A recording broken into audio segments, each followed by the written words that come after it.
ہماری ویڈیوز دیکھنے کے لیے ہمارے چینل صراط جنت کو سبسکرائب کریں۔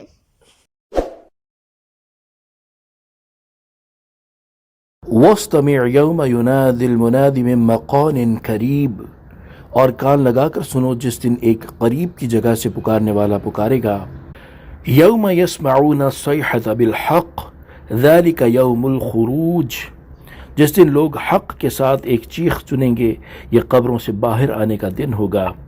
انا نحن نحیی ونمیت والینا المصیر، بے شک ہم زندگی دیتے ہیں اور ہم موت دیتے ہیں اور ہماری طرف ہی پھرنا ہے۔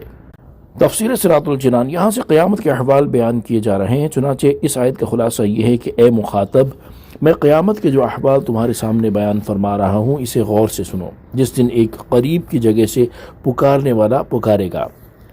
پکارنے والے سے مراد حضرت اسرافیل علیہ السلام ہے، اور آپ کی ندا یہ ہوگی: اے گلی ہوئی ہڈیوں، بکھرے ہوئے جوڑوں، ریزہ ریزہ شدہ گوشتوں، پراگندہ بالوں، اللہ تعالیٰ تمہیں فیصلے کے لیے جمع ہونے کا حکم دیتا ہے۔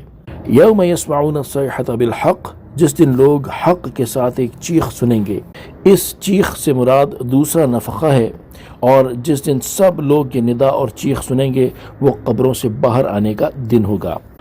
انا نحن نحیی ونمیت، بے شک ہم زندگی دیتے ہیں اور ہم موت دیتے ہیں۔ ارشاد فرمایا کہ بے شک ہم ہی دنیا میں زندگی اور موت دیتے ہیں، اور آخرت میں جزا و سزا کے لیے سب لوگوں کو ہماری بارگاہ میں ہی حاضر ہونا ہے۔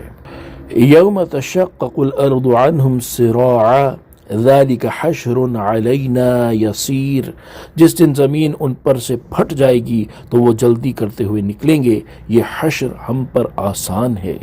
تفسیر صراط الجنان، یعنی جب دوسرا سور پھونکا جائے گا تو قبر کی زمین پھٹ جائے گی اور مردے میدان محشر کی طرف دوڑتے جائیں گے۔ یہ قبروں سے زندہ ہو کر نکلنا حشر ہے، اور یہ ہمارے لیے بہت آسان ہے۔ حضرت عبداللہ بن عمر رضی اللہ تعالی عنہما سے روایت ہے کہ رسول اللہ صلی اللہ تعالی علیہ وآلہ وسلم نے ارشاد فرمایا: سب سے پہلا میں ہوں جس سے زمین شق ہوگی، پھر ابو بکر صدیق رضی اللہ تعالی عنہ، پھر عمر فاروق رضی اللہ تعالی عنہ، پھر میں اہل بقیع کے پاس جاؤں گا اور انہیں میرے ساتھ اٹھایا جائے گا، پھر میں اہل مکہ کا انتظار کروں گا۔ نحن اعلم بما يقولون وما انت علیہم بجبار، ہم خوب جان رہے ہیں جو وہ کہہ رہے ہیں، اور تم ان پر جبر کرنے والے نہیں ہو۔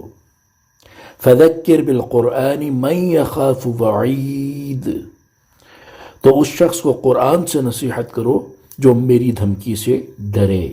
تفسیر صراط الجنان، نحن اعلم بما یقولون، ہم خوب جان رہے ہیں جو وہ کہہ رہے ہیں، یعنی اے پیارے حبیب صلی اللہ تعالی علیہ وآلہ وسلم، کفار قریش کا آپ کو جھٹلانا، قیامت کا انکار کرنا، ہماری قدرت میں تردد کرنا ہم سے چھپا ہوا نہیں ہے، اور ہم ان سب کو اس کی سزا دیں گے، اور آپ ان پر جبر کرنے والے نہیں کہ انہیں طاقت کے ذریعے اسلام میں داخل کر دیں، بلکہ آپ کی ذمہ داری دعوت دینا اور سمجھا دینا ہے۔ لہٰذا آپ قرآن مجید کے ذریعے کافروں کو میرے عقاب سے، غافلوں کو میرے عذاب سے، اور اطاعت گزاروں کو میرے عتاب سے ڈرائیں۔ صلو علی الحبیب صلی اللہ تعالی علی محمد صلی اللہ تعالی علیہ وآلہ وسلم۔ الحمدللہ، سورہ قاف ترجمہ اور تفسیر کے ساتھ آج مکمل ہوئی۔ اللہ تبارک و تعالی اس سورہ مبارکہ کی خوب خوب برکتیں ہم سب کو عطا فرمائے، آمین بجاہ النبی الامین صلی اللہ تعالی علیہ وآلہ وسلم۔